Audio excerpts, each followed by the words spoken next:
Kay Warren is the co-founder of Saddleback Church alongside her husband, Pastor Rick Warren. She's a best-selling author, a global speaker, and an advocate for mental health awareness and suicide prevention. But Kay is also a mother, and that role, more than any other, has shaped her story in both unspeakable pain and resilient purpose. Today, as we approach Mother's Day, Kay is with us to minister to every mom who is grieving the loss of a child, whether through suicide, illness, or any kind of loss. She's here to remind us that God meets us in the middle of our pain and that we are never alone. Kay, thank you so much for being with us on 100 Huntley Street today. Oh, it's a privilege to be with you. Thanks for the invitation. Well, Kay, there are so many moms that are tuning in today, and even grandmothers who have experienced the loss of a child or a grandchild, and for them, Mother's Day coming up this Sunday would be a day potentially where they could barely hold it together. And so as we start to talk about your story of your son, Matthew, we're hoping that we could encourage our viewers to know that we can go through the levels of grief, and actually Jesus will meet us in that journey, but it's very hard all along the path. So Kay, your son Matthew was 27 years old when he died by suicide. Can you take us back to that April in 2013? Sure. It was the hardest day of my life, as you might imagine, the absolute worst day of my life. Matthew had been diagnosed with mental illness when he was 7. So we had had a 20-year journey of serious mental illness with him, where most of his life was pretty tortured. He had periods of stability, but most of his life he just lived with this crippling depression that never waned. And so when he took his life on April 5th, 2013, we weren't shocked in the way of that, like we didn't know he had been talking about suicide because he had made many attempts. He had lived with that. So we weren't shocked in that way, but we were shocked that it was that particular day. We didn't know what was going to happen that day. And so broke our hearts completely, broke our family. It's been a very long and painful journey, as you say, to find some measure of peace in our hearts and the ability to live again. Has taken a long time.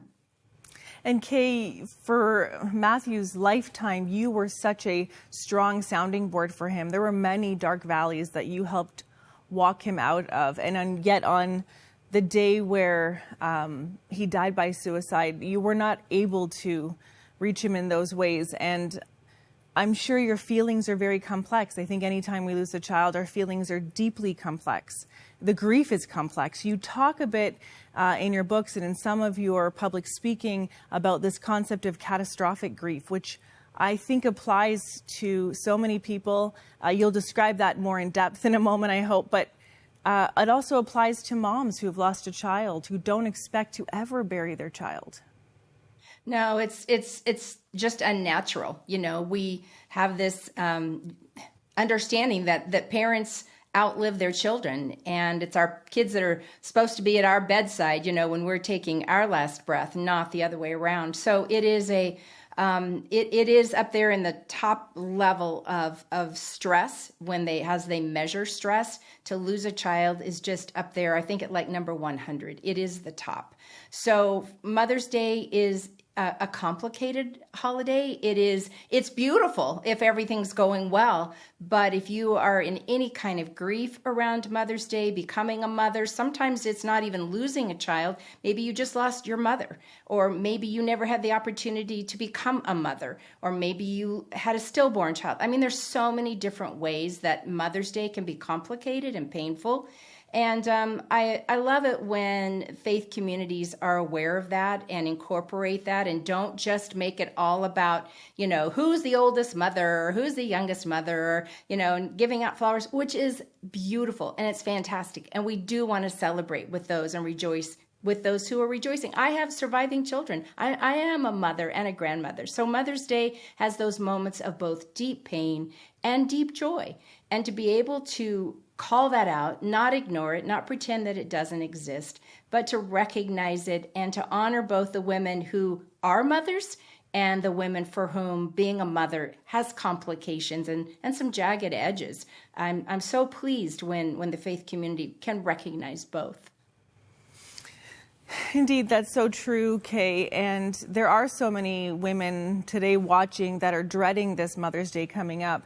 If you were to share a word right now, would you? And talk to them about how they could find hope in the midst of a very dark day for them, how Jesus could make a difference, whether they're in a relationship with Jesus or not yet.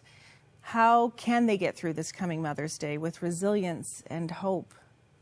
Well, God sees us. I think that's probably the most important thing I could tell you is that God sees our pain. Regardless of what's the source of the pain that we are feeling toward this Mother's Day, God sees it. He knows it. I think of a woman, Hagar, who was pushed out into the desert with her child, left to die.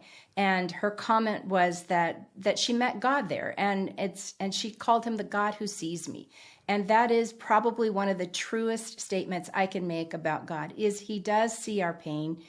We're not walking through it alone. Even if other people around us don't seem to understand it, don't get it, can't quite get with our pain or our sorrow, God does. And he promises that he will never leave us, that he will bring comfort to us.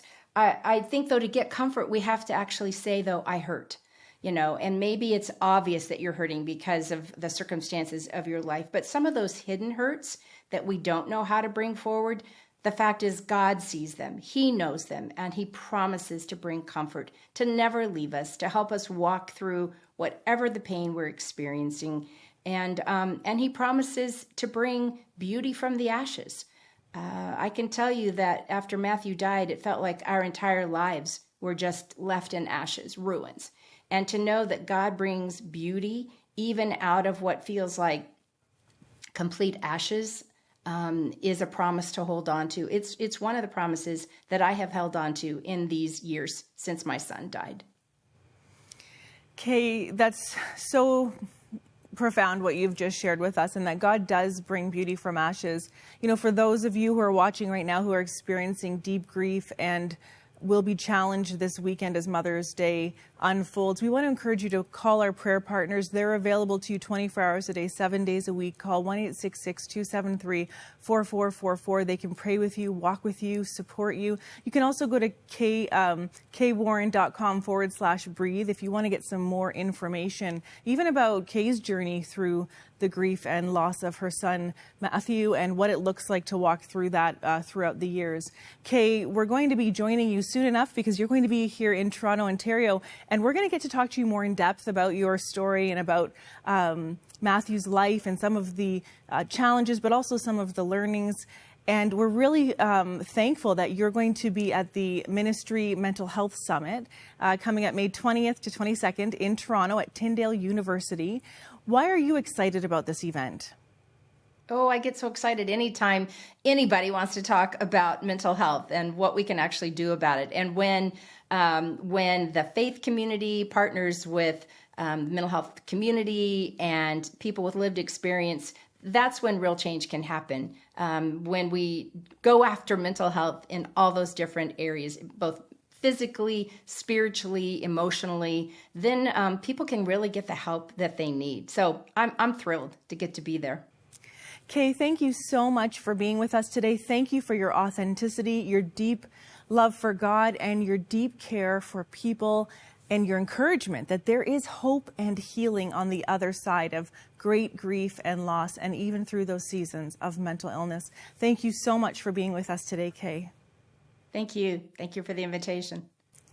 Well, if you want to attend the Ministry Mental Health Summit, please go to shalemnetwork.org/events/2025. That is for all lay people, ministry leaders, and anyone impacted by mental health challenges. Now, if you're struggling right now and Mother's Day is coming up and you need more resources around grief you're experiencing, please go to kwarren.com/breathe or hopeforbrightertomorrows.org.